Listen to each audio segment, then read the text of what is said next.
हम ही को कातिल कहेगी दुनिया, हमारा ही कत्लेआम होगा। हम ही को कातिल कहेगी दुनिया, हमारा ही कत्लेआम होगा। हम ही कुएं खोदते फिरेंगे, हम ही पे पानी हराम होगा। ये जो साजिशें हैं, इन्हें समझने की जरूरत है और डरने की जरूरत नहीं है, और आप डरने वाले लोग भी नहीं है। मैं तो अलग ऐलान देश की पार्लियामेंट में खड़ा होकर के आपके हवाले से बोल के आया हूं और पूरे मुल्क में जाके ये कह रहा हूं कि नहीं, ऐसा नहीं होगा, कभी ऐसा नहीं होगा, कभी ईमान का, कुरान का सौदा नहीं होगा। मुल्क के हजारों नहीं लाखों दिलों में एक आरजू इनकलाब की पैदा कर दी है, और जिन्होंने पार्लियामेंट के दरो दीवार को शेरो सुखन की ताजगी से वो रानाई अता की है कि वो दरो दीवार अपने ऊपर शादा हैं। मेरी मुराद मोहतरम जनाब इमरान प्रताप गढ़ी साहब से है, जो राज्यसभा के मेंबर हैं। इस शेर के साथ आवाज दूंगा कि गुलों में रंग भरे बाद नौबहार चले, चले भी आओ कि गुलशन का कारोबार चले।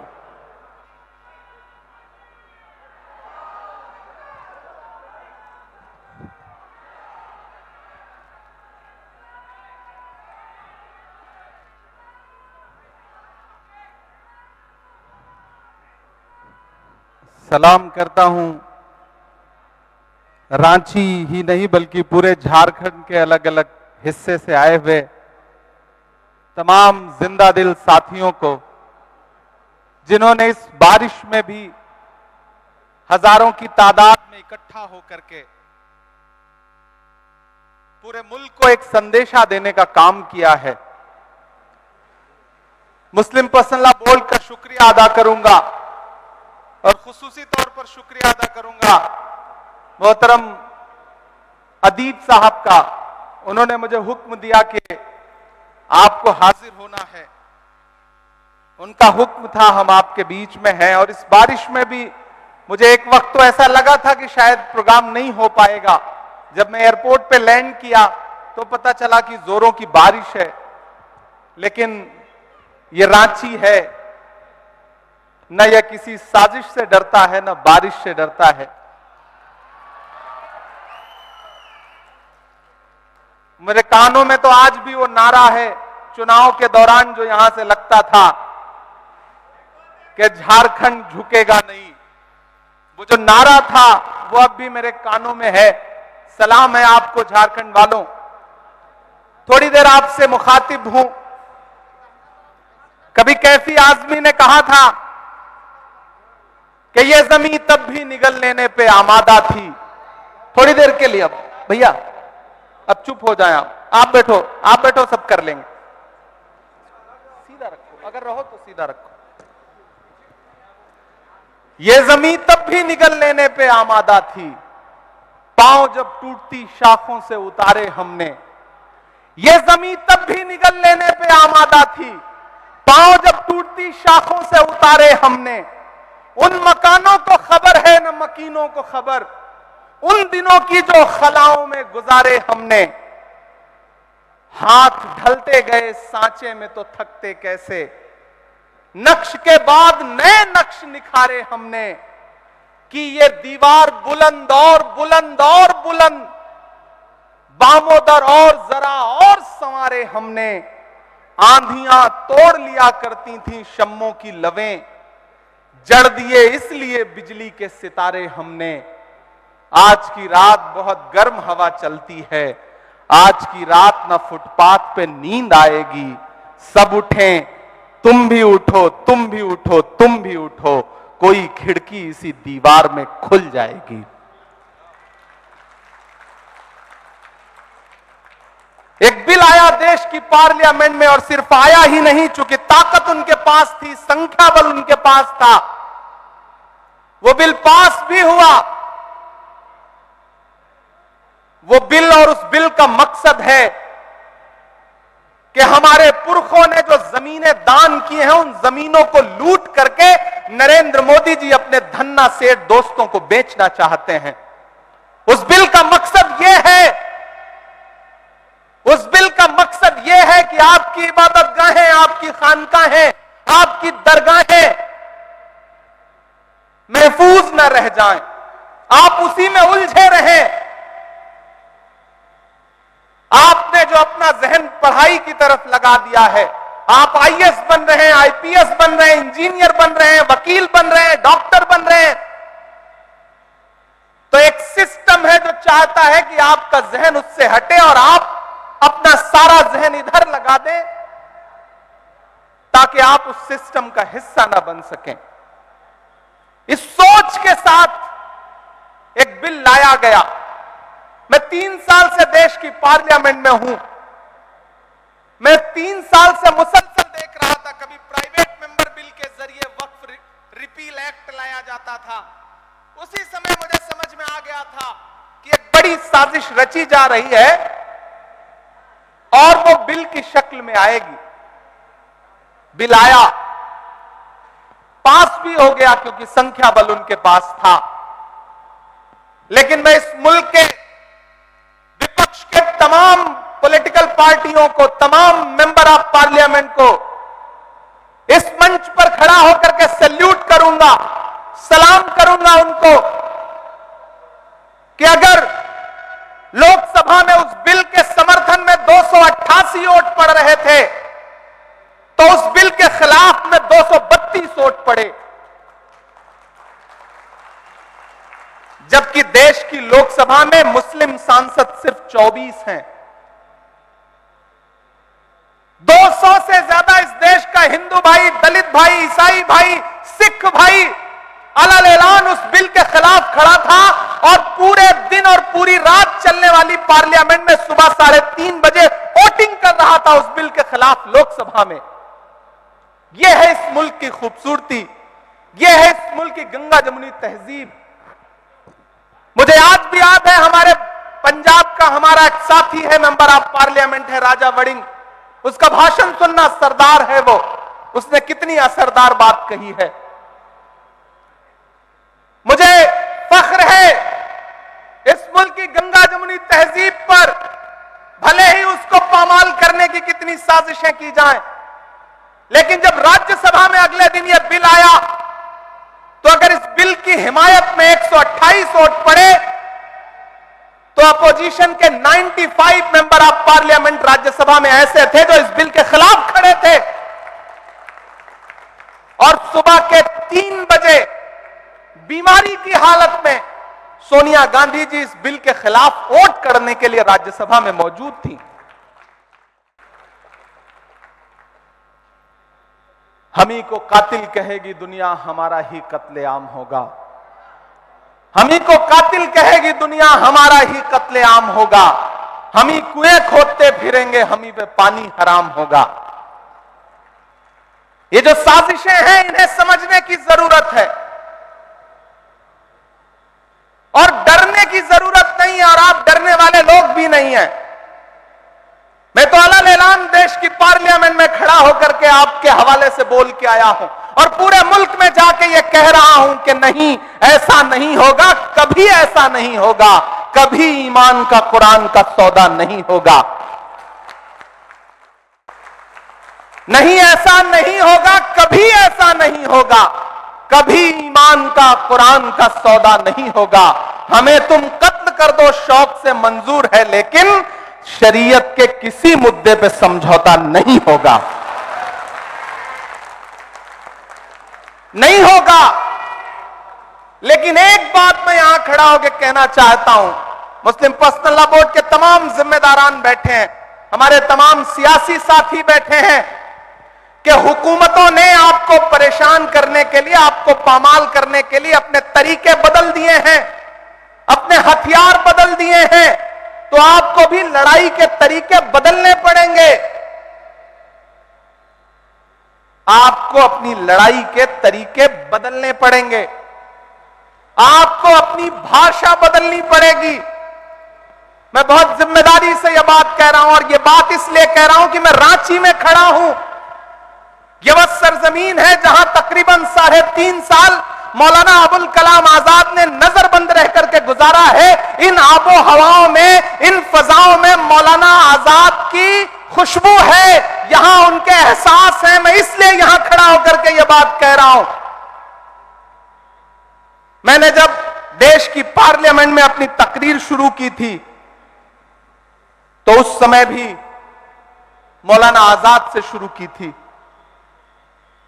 मैंने कहा था कि 1947 में जामा मस्जिद की सीढ़ियों पर खड़े होकर के जब मौलाना आजाद ने तकरीर की थी और यह कहा था कि कहां जा रहे हो, यह है तुम्हारा मुल्क, यहां तुम्हारे आबाओ अजदाद की कब्रें हैं, तो लोगों ने अपने सरों की गठरियां उतार के रख दी थी। और आज उसी जामा मस्जिद की सीढ़ियों के पास सोए हुए मौलाना आजाद को फिर से सदा देनी पड़ेगी कि यह मेरी कब्र है, यह सरकार की जागीर नहीं है। यह सरकार जो आपकी इबादत गाहों को, आपके कब्रस्तानों को अपनी जागीर बना लेना चाहती है, दरअसल मुखालफत उस सोच के खिलाफ है। वो जो अमेंडमेंट लेके आए हैं उसमें कुछ अमेंडमेंट इतने खतरनाक हैं कि अगर वो जमीन पर उतर गए और लागू हो गए तो हर शहर में, हर जगह ये सरकार एक अलग तरीके की फिरका परस्ती फैलाना चाहती है। हम लोग उसके खिलाफ पार्लियामेंट में भी लड़ रहे थे, सुप्रीम कोर्ट में भी लड़ रहे हैं। हमारे कई साथी हैं जिन्होंने अपने अपने तौर पे खुद से पिटीशन फाइल किया है। मैं भी पार्लियामेंट में लड़ने के बाद सुप्रीम कोर्ट में भी इस मुद्दे पे लड़ रहा हूं और हमें सुप्रीम कोर्ट से बहुत उम्मीदें हैं कि वो आईन का पास जरूर रखेंगे, लेकिन हर लड़ाई सिर्फ पार्लियामेंट और न्यायालयों तक ही नहीं लड़ी जाती। और मैंने तो पार्लियामेंट में भी छाती ठोक के यह बात कही थी कि आज जो आप कृषि कानून, आज जो आप ये वक्फ का कानून लेकर के आए हैं, इसी ठसक और इसी जिद के साथ आप देश की पार्लियामेंट में सीए का कानून भी लाए थे और आपने ये कहा था कि हम दूसरे मुल्कों में बसने वाले हिंदू भाइयों को हिंदुस्तान में ला करके उनको नागरिकता देंगे, उनको सिटीजनशिप देंगे। लेकिन मैंने उनकी पोल खोलते हुए यह बात कही थी कि पिछले 10 साल में 2000 हिंदू भाई भी आपसे नागरिकता मांगने के लिए नहीं आए। इसके उलट 15 लाख हिंदुस्तानियों ने पिछले 10 साल में हिंदुस्तान की सिटीजनशिप छोड़ दी, दूसरे मुल्कों में जाकर के बस गए। यह अंजाम हुआ है उस कानून का। ऐसे ही कृषि कानून लेकर के आए थे, उसके फायदे गिनवाए थे पूरे मुल्क को उन्होंने। लेकिन आपको याद होगा, मैं सलाम करूंगा अपने देश के किसानों को कि उन्होंने दिल्ली की सरहद पर आकर के अपने तंबू गाड़ दिए। 700 किसान शहीद हो गए और एक दिन मजबूर होकर के देश के प्रधानमंत्री को अपने रूंधे गले के साथ देश से कहना पड़ा कि हम कृषि कानून वापस ले रहे हैं। यह अंजाम हुआ उस कानून का। तो आप ये मत समझिए कि देश की पार्लियामेंट में कानून उन्होंने पास कर दिया तो अब आप खामोश होकर बैठ जाएंगे। नहीं, देश का आईन आपको ताकत देता है, आपको इजाजत देता है और आपसे कहता है कि अगर कोई कानून आवाम के खिलाफ है तो उस पर बात होनी चाहिए, एहतजाज होना चाहिए। और मुझे खुशी है कि पूरे मुल्क का मुसलमान एहतजाज कर रहा है और यह कह रहा है कि हम इस लड़ाई को छोड़ेंगे नहीं, इस लड़ाई को लड़ते रहेंगे। क्योंकि हम करें बात दलीलों से तो रद्द होती है, हम करें बात दलीलों से तो रद्द होती है। उनके होठों की खामोशी भी सनद होती है। कुछ न कहने से भी छिन जाता है एजाज़े सुखन, जुल्म सहने से भी जालिम की मदद होती है। यह जुल्म सहना नहीं है, इसके खिलाफ आवाज उठानी है। क्योंकि इसी जमीन में जो खुददारी बोई है मौलाना अबुल कलाम आजाद ने, मैं आज रास्ते में आ रहा था तो मैं दिल्ली के जामा मस्जिद में 1947 में उनका दिया गया भाषण, उनकी तकरीर पढ़ रहा था। तो मुझे लगा कि जब मैं वहां खड़ा होऊंगा तो मैं दोनों को कैसे एक दूसरे से कनेक्ट करूं। 1947 में दिल्ली की जामा मस्जिद की सीढ़ियों पे मौलाना आजाद की तकरीर और 3.5 साल यहां नजरबंद रहते हुए उन्होंने जो सोचा, जो लिखा, शायद दोनों बहुत एक दूसरे से कनेक्ट करते हैं। और आज तो बारिश भी हुई है। उन्होंने उस वक्त कहा था तकरीर करते हुए कि अजीजों, अपने दिलों को मजबूत बनाओ, अपने दिलों को मजबूत बनाओ और अपने दिमागों में सोचने की आदत डालो, फिर देखो ये फैसले तुम्हारे लिए कितने फायदेमंद होंगे। ये देखो, मस्जिद के मीनारे तुमसे उचक उचक कर सवाल कर रहे हैं कि तुमने अपने तारीख के सफात को कहां गुम कर दिया है। अभी कल की ही बात है कि यही जमुना के किनारे तुम्हारे काफिलों ने वजू किया था और आज तुम हो कि यहां रहते हुए खौफ महसूस करते हो। अजीजों, अपने अंदर एक बुनियादी तब्दीली पैदा करो। तुम्हारा खौफ बेजा है। मुसलमान और बुजदिली एक जगह जमा नहीं हो सकता। सच्चे मुसलमान को कोई ताकत हिला नहीं सकती है, न कोई खौफ डरा सकता है। चंद इंसानी चेहरों के गायब हो जाने से डरो मत। अजीजों, तब्दीलियों के साथ चलो। यह ना कहो कि इसके लिए तैयार नहीं थे, बल्कि तैयार हो जाओ। सितारे टूट गए हैं लेकिन सूरज तो चमक रहा है, उससे किरण मांग लो और उन अंधेरी राहों में बिछा दो जहां उजालों की सख्त जरूरत है।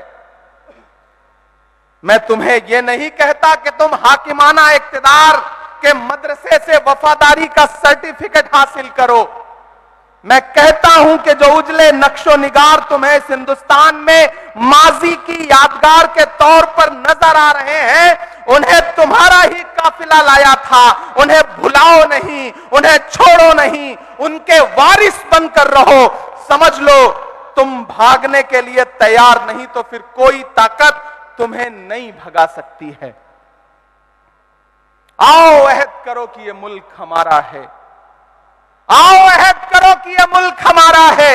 हम इसके लिए हैं और इसकी तकदीर के बुनियादी फैसले हमारी आवाज के बगैर अधूरे रहेंगे। आज जलजलों से डरते हो, कभी तुम खुद जलजला थे।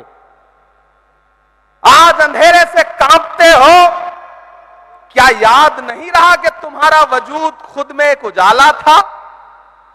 ये बादलों ने मैला पानी क्या बरसाया कि तुमने भीग जाने के डर से पायजामे ऊपर चढ़ा लिए। वो तुम्हारे ही इस्लाफ थे जो समुंदरों में उतर गए, पहाड़ों की छातियों को रौंद डाला। आंधियां आई तो उनसे कह दिया कि तुम्हारा रास्ता ये नहीं है। ये ईमान से भटकने की बात है कि शहंशाहों के गिरेबान से खेलने वाले आज खुद अपने गिरेबान से खेलने लगे हैं। अजीजों, मेरे पास कोई नया नुस्खा नहीं है, वही 1400 बरस पुराना नुस्खा है। वो नुस्खा जिसको कायनात का मोहसिन लेके आया था। ये वो तकरीर है जो 1947 में जामा मस्जिद की सीढ़ियों पे खड़े होकर मौलाना आजाद ने दी थी। मैं रांची में खड़ा था तो मुझे लगा कि इसे दोहराना जरूरी है। आप डरिए मत। एक लड़ाई पार्लियामेंट में, एक लड़ाई अदालत में, तो एक लड़ाई जमीन पर। आपकी इबादत गाहों के खिलाफ, आपकी दर्सगाहों के खिलाफ, आपके कब्रिस्तानों के खिलाफ कोई हाथ बढ़ता है तो आगे बढ़कर के उस पंजे से पंजा लड़ाओ और कहो कि हम इसके मुहाफिज हैं। हम अपने पुरखों की, अपने अजदाद की दान की हुई जमीनें, वक्फ की हुई जमीनें लूटने नहीं देंगे। हुकूमत कह रही है कि वो पसमानदा के हुकूक के लिए इस वक्फ में अलग से प्राविधान करेगी। मैंने तो पार्लियामेंट में भी कहा था कि बुनकरों के उद्योग को बर्बाद करने वाली यह सरकार, चाहे वो मालेगांव हो, चाहे भिवंडी हो, चाहे इचलकरंजी हो, चाहे बनारस हो, चाहे मऊ हो, चाहे मुबारकपुर हो, चाहे रांची हो, पूरे मुल्क में जो बुनकरों के हाथ में कारोबार था कि अपने हाथों के हुनर से वो लोगों के जिस्मों के लिए लिबास बनाते थे, उस पूरे रोजगार को बर्बाद कर दिया गया। मैं तो नरेंद्र मोदी जी से कहना चाहता हूं कि ये बुनकर जो हैं, ये भी तो पसमानदा समाज से आते हैं। अगर आप पसमानदा समाज की भलाई चाहते हैं तो जो इनकी सब्सिडी थी उसको बहाल करिए। आप कहते हैं कि आप मुस्लिम बहनों के हुकूक के लिए कानून लेकर के आए हैं और वक्फ में आप मुस्लिम बहनों को हिस्सा देंगे।